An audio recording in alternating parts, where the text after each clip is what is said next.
नमस्कार, मैं हूं खुशबू व्यास और आप देख रहे हैं BRG न्यूज़। शाम के 7 बजे तक की खबरों में क्या रहा, आइए देखते हैं।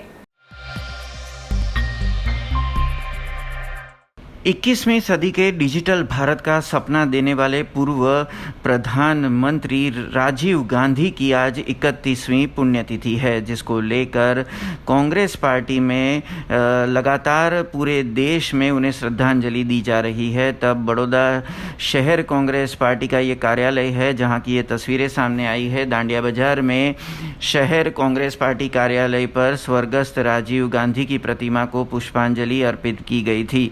इस मौके पर खास तौर पर बड़ौदा शहर कांग्रेस के प्रमुख ऋत्विज जोशी, विरोध पक्षी नेता अमी रावत समेत पूर्व विपक्षी नेता और म्यूनिसिपल काउंसिलर चंद्रकांत श्रीवास्तव, नरेंद्र रावत समेत कई म्यूनिसिपल जो काउंसिलर है जा भरवाड़, हरेश पटेल, पुष्पाबेन वाघेला समेत के कई लोगों की उपस्थिति वहां पर दर्ज की गई। वहीं बड़ी संख्या में कांग्रेस के कार्यकर्ता भी इस समय मौजूद रहे थे। स्वर्गस्थ राजीव गांधी जी के जीवन को आज कांग्रेस के सभी कार्यकर्ताओं ने याद किया था और साथ ही में जो डिजिटल भारत का उन्होंने सपना देखा था उसे और आगे ले जाने की बात भी जो बड़ौदा शहर के कांग्रेस प्रमुख है ऋत्विज जोशी, उनकी ओर से कही गई थी।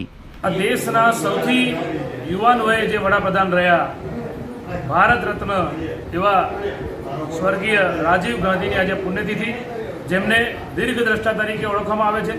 આપણે આજે 21મી સદીમાં જે વાત કરીએ છીએ 21મી સદીની અને જે આ દેશમાં લોકોને લાભ મળી રહ્યા છે એવા તમામ કામો એ રાજીવ ગાંધીના ટેન્યુરમાં થયા। યુવાન 18 વર્ષના યુવાનોને મતનો અધિકાર હોય, સોશિયલ મીડિયા ઇન્ટરનેટની ક્રાંતિ હોય, લોકતંત્રના રાજકારણમાં મહિલાઓની ભાગીદારી હોય, આ બધા કામ એમના સમયમાં થયા અને આનાથી વધારે બીજા પણ ઘણા કામો થયા, પણ આ મુખ્ય કામો એમાંના છે। ત્યારે આજે રાજીવજીની પુણ્યતિથિ નિમિત્તે વડોદરા શહેર કોંગ્રેસ દ્વારા શ્રદ્ધાંજલિનો કાર્યક્રમ રાખવામાં આવ્યો હતો અને વડોદરા શહેરના 5 વિધાનસભામાં છાશ વિતરણનો પણ કાર્યક્રમ રાખવામાં આવ્યો છે। देश के पूर्व प्रधानमंत्री स्वर्गस्थ राजीव गांधी की पुण्यतिथि को लेकर बड़ौदा शहर कांग्रेस की ओर से कई श्रद्धांजलि कार्यक्रम आयोजित किए गए हैं, जिसको लेकर ये तस्वीरें जो आ रही है वो चौखंडी से आ रही है। चौखंडी में म्यूनिसिपल काउंसिलर चंद्रकांत श्रीवास्तव की ओर से बड़ौदा शहर की जनता को छाछ का वितरण किया गया था। आपको बता दें कि पूर्व प्रधानमंत्री स्वर्गस्थ राजीव गांधी की पुण्यतिथि आज है 31वीं पुण्यतिथि। आज कांग्रेस पार्टी की ओर से उनको जो श्रद्धांजलि दी जा रही है, तब चौखंडी में भीड़ भंजन हनुमान मंदिर के पास म्यूनिसिपल काउंसिलर और पूर्व विपक्षी नेता चंद्रकांत श्रीवास्तव की ओर से छाछ का वितरण किया गया था, जिसमें वहां के जो वार्ड काउंसिलर है उनके साथ के जो कार्यकर्ता है उनकी उपस्थिति बड़ी संख्या में देखी गई थी। એમની પુણ્યતિથિના દિવસે એક તો એમને યાદ કરવા એમને શું કાર્યો કર્યા છે અને દેશને શું અર્પણ કરીને ગયા છે। એ જ્યારે આવ્યા ત્યારે એમનું માતૃશ્રીની હત્યા થઈ ગયેલી હતી અને મૃત્યુશૈયા પર પડેલા હતા। દેશની અંદર કોમી રમખાણો ફાટી નીકળેલા, એવી અંગારની આગ પર પ્રધાનમંત્રીનો પદ સ્વીકારવું અને દેશને સાચી દિશામાં લઈ જવું। એમણે જોયું કે મહિલાઓની વેદના કોઈ સાંભળતું નથી, એટલે 33% મહિલાઓને પોલિટિક્સમાં ભાગીદારી આપી, જેથી લોકો મહિલાઓ જીતે અને એમની વેદનાઓ સમજે। એ જ રીતે પંચાયતી રાજ ગામડે ગામડે મજબૂતી કરવા માટેની એક તાકાત આ ટીવી ચેનલો જે દેખાઈ રહ્યા છે, નવી ક્રાંતિ લોકો વિરોધ કરતા હતા, આજે ટીવી જુઓ છો, મોબાઈલ જોઈ રહ્યો છો, એ એમની મહેરબાની છે। સાચું બોલવું અને લોકોના સંવાદ સાંભળવા, સંવાદથી દેશ ચાલે, સંવાદથી દેશ આગળ વધે, એ વાત રાજીવજી લઈને આવ્યા અને એટલા જ માટે એમને કન્ફેસ કરેલું कि हम 1 रुपया सेंट्रल में से देते हैं तो लोगों तक 15 पैसे पहुँचते हैं। એને ભલે લોકો ક્રિટિસાઇઝ કરતા હોય, પણ સાચું બોલવું। આજે તો સત્તા માટે ગમે તેટલું જૂઠું બોલવું અને સાચું બોલે એના ઉપર કેસો થાય, આ દશા દેશની કરી દીધી છે। ત્યારે આજના દિવસે છાશ વિતરણના કાર્યક્રમમાં પ્રદેશ તરફથી આવેલો કાર્યક્રમ એ કરીએ છીએ, એમને યાદ કરીએ છીએ અને સાચી દિશાની અંદર દેશ લઈ જવા માટે કોંગ્રેસના તમામ કાર્યકર્તાઓને આહ્વાન કરું છું કે એમને જે આપ્યું છે સાચી દિશા, એ સાચી દિશાને સંવાદ જોડે આગળ વધીએ અને એમને યાદ કરીએ આવી જ રીતે, કારણ કે એમને પોસ્ટર લગાડવાની જરૂર નહીં પડી, આજે તો દરેકને પોસ્ટર લગાડવાની જરૂર પડે છે. એટલે સમજવું એ છે કે સાચી દિશામાં કઈ રીતે દેશ આગળ વધે. ભલે ગમે તેટલું લોક દબાવવાની કોશિશ કરે, અત્યાચાર કરે, જુલમ કરે, બોલવા ના દે, કશું ના કરે, તોય કોંગ્રેસ પાર્ટીનો એક એક કાર્યકર્તા બોલશે, લડશે અને સાચી દિશામાં દેશને આગળ લઈ જવા માટે એના પ્રયત્નો રહેશે. એ જ એમનામાંથી શીખવા જેવું છે અને એ જ આ દેશના લોકોને આહવાન છે.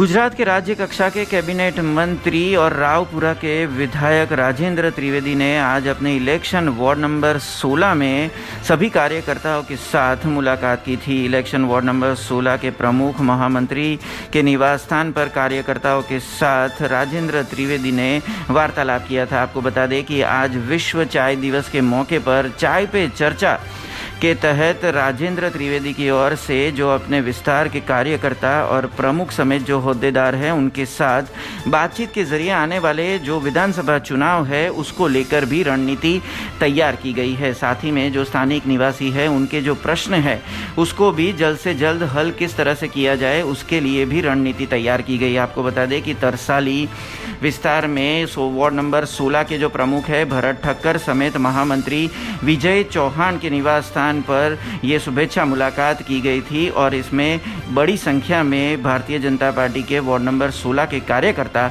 और होद्देदार उपस्थित रहे थे. કાર્યકર્તાની મુલાકાત અઠવાડિયે 15 દિવસે હું લેતો જ હોઉં છું. કોરોના કાળમાં આપણે જોયું છે 1,20,000 માણસોને અમારા કાર્યકર્તાઓની મદદથી ગરમ ગરમ જમવાનું અમે જમાડ્યું છે 10 દિવસ સળંગ. 400 ટિફિન પણ ખરીદેલા. આજે કોરોનાની હળવાશ છે અને મને હું મંત્રી હોઉં પણ મારો વિસ્તાર થોડો ભૂલી જાઉં, મારા કાર્યકર્તાઓને થોડો હું છોડી દઉં. કાર્યકર્તાઓનો પ્રેમ મને ખેંચી લાવ્યો છે. અમારા વોર્ડ પ્રમુખ હોય, મહામંત્રીઓ બધા જે જવાબદારીમાં હોય તે અને બધા સક્રિય કાર્યકર્તાઓ ભેગા થઈને નક્કી કર્યું કે વિજયભાઈ ચૌહાણને ત્યાં આજે મિટિંગ લેવી છે, બધાને મળીએ. અને એમાં પાછો આજે વિશ્વ T day, world T day અને ચા સાથે આદરણીય વડાપ્રધાન નરેન્દ્ર મોદીજીનો સીધો સંબંધ છે. અને એ સંબંધ અમારા ભારતીય જનતા પાર્ટીના કાર્યકર્તાઓએ ચૂંટણીમાં લોકસભાની ચૂંટણી જીતાડીને બીજા પક્ષોને બતાડી દીધું છે કે ચા શું કરી શકે. કારણ કે ચાની અંદર પ્રેમ છે, ચાની અંદર વિશ્વાસ છે, ચાની અંદર સંબંધ છે, ચા એટલે આવકાર છે. આજે વોર્ડ નંબર 16ના તમામ કાર્યકર્તાઓની સાથે મુલાકાત કરી, એમના કેટલાક પ્રશ્નોની બાબતમાં ચર્ચા કરી અને કાર્યકર્તા કેવો હોવો જોઈએ અને કાર્યકર્તાનું સન્માન હોવું જોઈએ. એ મારું સન્માન કરવા ગયા આજે, પણ આજે મેં તમામ કાર્યકર્તાઓનું સન્માન કર્યું છે અને આ જ ભાવ હોવો જોઈએ. કારણ કે હું પણ નેતા હોઉં, કોઈ જવાબદારીમાં હોઉં એટલે હું મોટો નથી થઈ જતો. હું પણ બધાની જેમ કાર્યકર્તા છું. આજે મારો વારો છે, કાલે બીજા કોઈનો વારો છે મારી જગ્યાએ. ધન્યવાદ.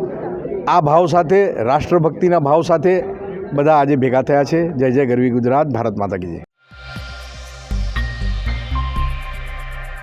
खबर गुजरात के बड़ौदा से ही आ रही है. बड़ौदा में नवायाड़ गुरवा ब्रिज के नीचे बड़ौदा महानगर पालिका की ओर से जो डोर टू डोर कचरे की गाड़ियां चल रही हैं उनके कॉन्ट्रैक्टर की ओर से डंपिंग साइट शुरू कर दी गई, जिसको लेकर स्थानिक नगर सेवक और कांग्रेस के जो जितने भी कॉरपोरेटर हैं उनकी ओर से इस डंपिंग साइट का विरोध किया गया है.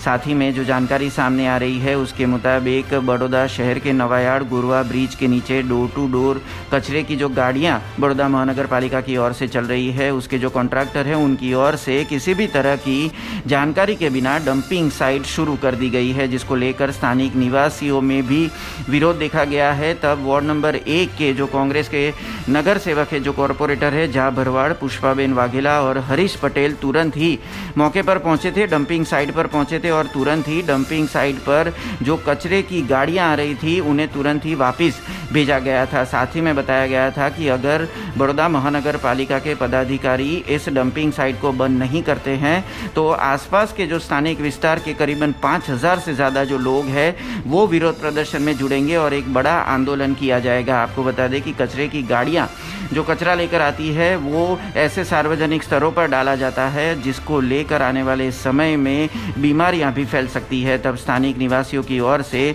इसका विरोध किया गया। साथ ही में वार्ड नंबर 1 के जो कांग्रेस कॉर्पोरेटर है उनकी ओर से भी विरोध प्रदर्शित किया गया है।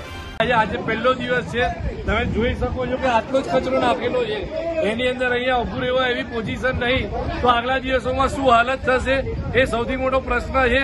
આ જે વિસ્તાર છે, આજુબાજુ રેસિડેન્ટ વિસ્તાર છે, ડમ્પિંગ સાઇટ ખરેખર બંજર વિસ્તારમાં થાય કે બંજર વિસ્તારમાં થવી જોઈએ, ના કે રેસિડેન્ટ એરિયામાં થવી જોઈએ।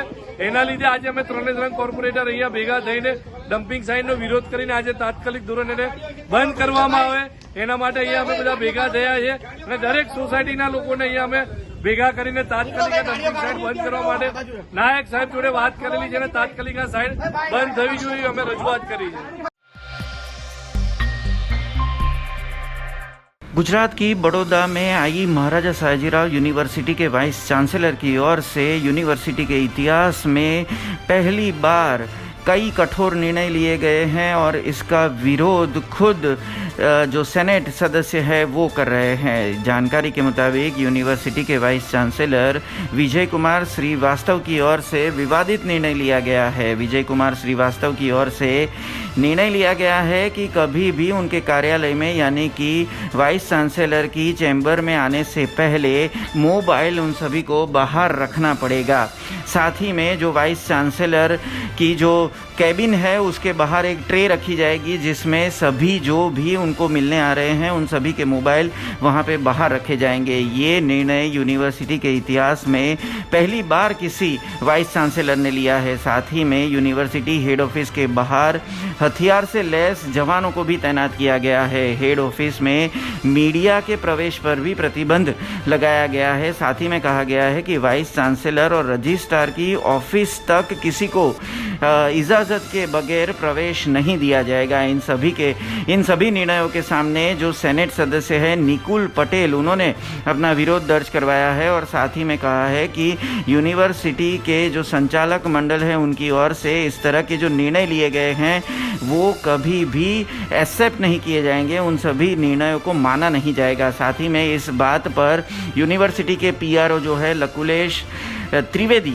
उनकी ओर से बातचीत की गई तो उन्होंने इन सभी निर्णयों के साथ जो यूनिवर्सिटी के सत्ताधीश है उनका बचाव किया गया था। उनकी ओर से कहा गया है कि वीसी ऑफिस में फ़ोन की वजह से मोबाइल फ़ोन की वजह से डिस्टर्बेंस हो रहा है और उसकी वजह से वाइस चांसलर विजय कुमार श्रीवास्तव ने ये निर्णय लिया है। और जब उनको हेड ऑफिस के बाहर जो हथियार से लैस जवानों को तैनात करने के बारे में पूछा गया तो उनकी ओर से ये कहा गया है कि जो यूनिवर्सिटी में जो छात्र हैं उनकी ओर से जो विरोध प्रदर्शन किए जा रहे हैं ऐसी घटनाओं के सामने सुरक्षा के इंतजामात के तहत पुलिस कमिश्नर की ओर से गनमैन को तैनात किया गया है। इस तरह के जो बचाव है वो यूनिवर्सिटी के पीआरओ लकुलेश त्रिवेदी की ओर से किए गए हैं। जानिए ये क्या है पूरा मामला। આ એક વ્યવસ્થા છે। આ કોઈક નિયમ બનાવી અને એને સજાપાત્ર ગુનો કર્યો છે એ પ્રકારે નથી। આ એક વ્યવસ્થા ઊભી કરેલી છે, બરાબર છે। અને મેં જે આમને કીધું કે એમાં પણ આગળ વિચાર થઈ શકે છે। મેં એમને કીધું જેમ આપને કીધું કે વાઇસ ચાન્સલર સાહેબની ઓફિસ છે, એમને સ્વાભાવિક ક્રમે બીજા ઘણા બધા એસાઇનમેન્ટ્સ પણ સાથે સાથે હોય છે, એટલે એ દરમિયાન એ ઉપાડે ન ઉપાડે એ કયા પ્રકારનું ડિસ્કશન છે, ક્યારે ઉપાડવો, ઉપાડીને શું વાત કરવી એ સ્વાભાવિક ક્રમે એમને એનો પ્રોટોકોલને એમને ધ્યાનમાં હોય। વાઇસ ચાન્સલર સાહેબ જ્યારથી આવે છે ત્યારથી અત્યાર સુધી મને ધ્યાનમાં છે ત્યાં સુધી 3 મુલાકાત તો એમની થઈ ગઈ છે। ના એમાં મીડિયા સમક્ષ પણ અત્યાર સુધી યુનિવર્સિટીની જે વ્યવસ્થા હતી એ વ્યવસ્થામાં પીઆરઓની વ્યવસ્થા ન હતી। હવે પીઆરઓની વ્યવસ્થા થઈ ગઈ છે એટલે સ્વાભાવિક ક્રમે મીડિયા કર્મીઓ જે રીતે પીઆરઓ ઓફિસ સાથે લાઇઝનિંગમાં રહી અને સહયોગ કરે છે ખૂબ જ આવકારદાયક છે અને ભવિષ્યમાં આ રીતે સપોર્ટ પણ અને સહયોગ કરતા રહેશે। એ બદલ હું એમને અભિનંદન પણ પાઠવું છું। મીડિયા આ લોકશાહીનો ચોથો પિલર છે અને લોકતાંત્રિક રીતે જે લોકો કામ કરતા હોય એને મીડિયાને અંદર આવવા દેવું જોઈએ એવું મારું સ્પષ્ટ માનવું છે। વાઇસ ચાન્સલરની કેબિનની બહાર એક ગનમેન પોલીસવાળા ઊભા હતા અને હું જ્યારે અંદર જઈ રહ્યો હતો તો એમણે મને રોક્યા। મારી દ્રષ્ટિએ એમને ખ્યાલ નહોતો કે હું કોણ છું, પણ એમની જવાબદારીના ભાગરૂપે એમણે રોક્યા। ત્યાર પછી અહીંયાના લોકલ સિક્યુરિટી એમને જણાવ્યું કે આ સેનેટ મેમ્બર શ્રી છે અને એમને જવા દેવું જોઈએ। ત્યાર પછી વાઇસ ચાન્સલર શ્રીએ મને સાંભળ્યા અને મેં એમને જે બી રજૂઆત છે એ બધી કરીને આવ્યો છું અંદર કે આ રીતનું એમણે કંઈ ના કરવું જોઈએ. જેવું મને જાણકારી મળ્યું કે આવો કોઈ નિર્ણય લેવામાં આવે છે, હું એમને પર્સનલી મળીને એમને જણાવ્યું. કોઈ ડરનો માહોલ નથી. જે બી રજૂઆત છે અમે ડંકાની ચોટ ઉપર કરીએ છીએ અને જ્યારે જરૂર છે ત્યારે કરીએ છીએ. એ પછી કોઈ બી હોય, વાઇસ ચાન્સલર શ્રી હોય કે સેનેટ મેમ્બર હોય કે સિન્ડિકેટ મેમ્બરો હોય, અમારી જ્યાં યોગ્ય રજૂઆત હશે અમે કરીશું. આવનારા દિવસોમાં બી જો જરૂર પડે તો આના માટે આવેદનપત્ર અને આંદોલન બી કરવું પડે તો કરીશું. મને મોબાઈલ લઈને અંદર જવા દેવામાં આવ્યો તો મને કોઈ બી જાતનું મોબાઈલ બહાર મૂકવા માટેનું કશે કહેવામાં આવ્યું નથી. એ હવે વાઇસ ચાન્સલરનો ડિસ્ક્રિશનરી પાવર છે, પણ હું જ્યારે અંદર ગયો તો મને કોઈ જગ્યાએ એવું કહેવામાં ના આવ્યું કે તમારે મોબાઈલ બહાર મૂકીને જવાનું. મારો મોબાઈલ લઈને અંદર ગયો. હવે એ વાઇસ ચાન્સલર શ્રીનો પ્રશ્ન છે, કારણ કે એમની કેબિનની બહાર જે રીતનું એમણે નક્કી કર્યું છે એમનો વિષય છે, એમાં કોઈ પ્રતિક્રિયા આપી ના શકું.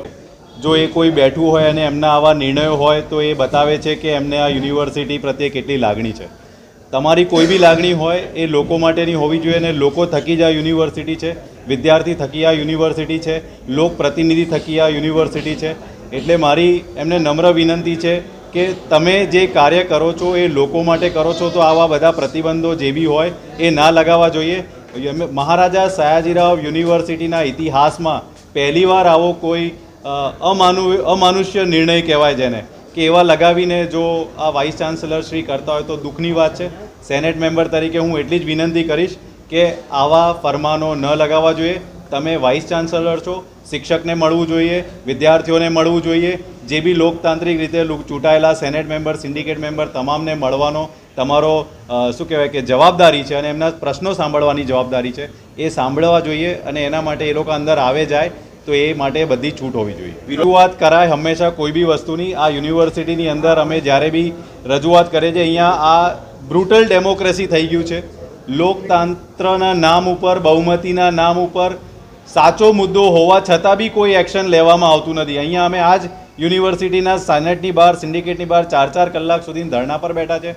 અમે અહીંયા એક આગળ પત્ર આપીને આવ્યા હતા કે અહીંયા જે બી સિક્યુરિટીઝ છે બધા રિટાયર્ડ થઈ ગયા છે, તેમ છતાં બી લેવામાં આવે છે. કોઈ સાંભળતું નથી. એટલે અમારે રજૂઆત જ કરવી પડે. રજૂઆત કરીને જે બી યોગ્ય એમને નિર્ણય લેવાનો છે, રજૂઆત અને જે બી હશે એ બધું અમે કરીશું.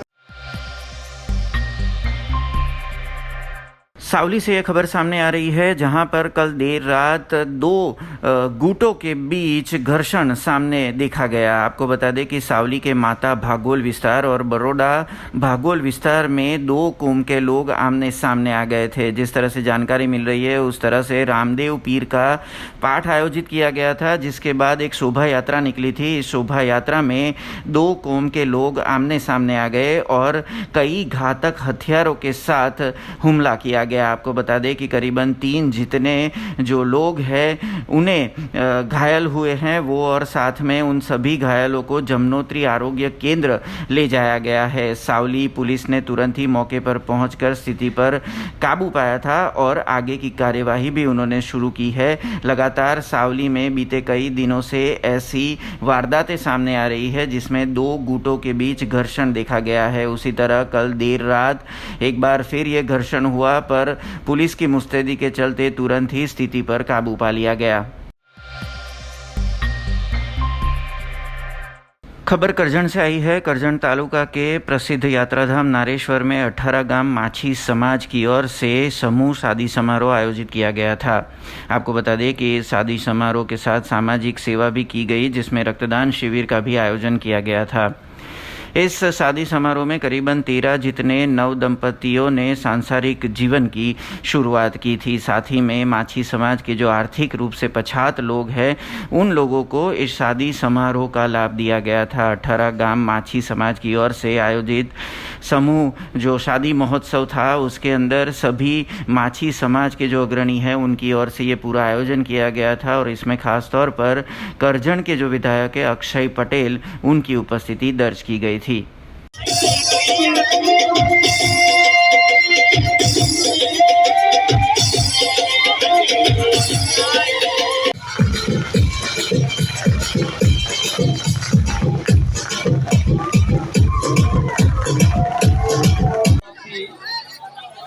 LIC એજન્ટ અને એ દંપતીને બાકીના આશીર્વાદ હોય જો એમના આશીર્વાદ ના હોય તો કોઈક ને કંઈક કારણસર એ લોકો નહીં આવી શક્યા હોય એટલે આશીર્વાદ બાકીના છે હું પણ બાકીને પ્રાર્થના કરું કે અહીંથી આવેલા નવ દંપતીને એમના પર બાકીના બહુ આશીર્વાદ ઉતરે તન મન અને ધનથી સુખ શાંતિ અને સમૃદ્ધિ એમને કાયમ રાખે।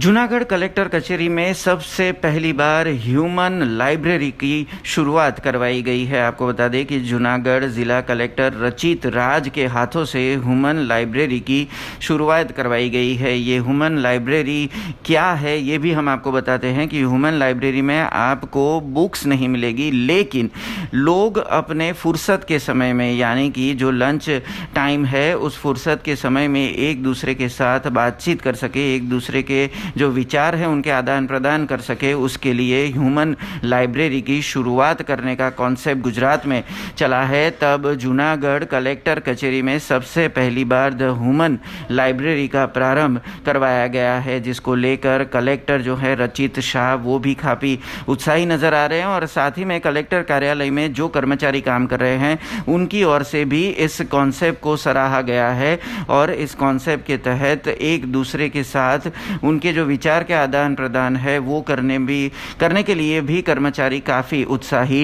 नज़र आ रहे हैं। द ह्यूमन लाइब्रेरी की शुरुआत की गई है जो दोपहर 1 से 3 के बीच चलेगी और इस 1 से 3 के दौरान कर्मचारी ह्यूमन लाइब्रेरी में एक दूसरे के साथ बात और एक दूसरे के साथ अपने विचार शेयर कर पाएंगे, जिसको लेकर जो जूनागढ़ के कलेक्टर है और साथ ही में अधिक कलेक्टर है उनकी उपस्थिति वहाँ पर दर्ज की गई थी और इस बारे में ज़्यादा जानकारी जूनागढ़ जिला के जो कलेक्टर है रचित राज उनकी ओर से दी गई थी। जूनागढ़ कलेक्टर द्वारा वुमन लाइब्रेरी शुरू करवामां आवी छे। वुमन लाइब्रेरी एटले लाइब्रेरी में पुस्तकों नहीं होय, परंतु आ कलेक्टर ऑफिसना तमाम कर्मचारीओ पोतानी विचारोनी आपले आ लाइब्रेरी में बेसी रजू करी शकशे। આજના યુગમાં તણાવમુક્ત જીવનમાં લોકો નોકરીઓ કરતા હોય છે, પોતાનું કામ કરતા હોય છે, તેવા સમયે એકબીજાના વિચારોને આપણે થાય તો એમને ઘણી રાહત થાય છે। તેવો એક શુભ વિચાર સાથે વુમન લાઇબ્રેરી શરૂ કરવામાં આવી છે। પ્રકાશ દવે, BRG ન્યૂઝ, જૂનાગઢ। हरिधाम सोखड़ा से ये बड़ी खबर सामने आ रही है, जहां पर 82 वर्षीय एक महिला सेविका की कल देर रात मौत हो गई। बताया जा रहा है कि पलंग पर से गिर जाने की वजह से उनकी मौत हुई है। रात 10 बजे के करीब 82 वर्षीय जो सेविका है जिनका नाम मृदुला जय शाह बताया जा रहा है, उनको पलंग पे से गिर गई और साथ ही में उनके सिर में चोट आने की वजह से उनकी मौत होने की जानकारी सामने आ रही है। तुरंत ही हरिधाम सोखड़ा के स्टाफ ने पुलिस को इस बारे में इत्तला दी और उसके बाद पुलिस ने 82 वर्षीय सेविका को तुरंत ही अस्पताल पहुंचाया, जहां पर डॉक्टरों ने उन्हें मृत घोषित किया। आपको बता दें कि आत्मीय कॉलोनी में ये सेविका रहती थी और कल देर रात पलंग पर से गिर जाने की वजह से उनकी मौत होने की प्राथमिक जानकारी सामने आ रही है। हालांकि पुलिस विभाग की ओर से पैनल पोस्टमार्टम की कार्यवाही भी की जा रही है। अब खबरों से लगातार अपडेट रहना हुआ आसान। BRG न्यूज आपके मोबाइल स्क्रीन पर। आज ही BRG न्यूज की mobile app Google play store और ऐप स्टोर से डाउनलोड करें और खबरों से लगातार जुड़े रहें।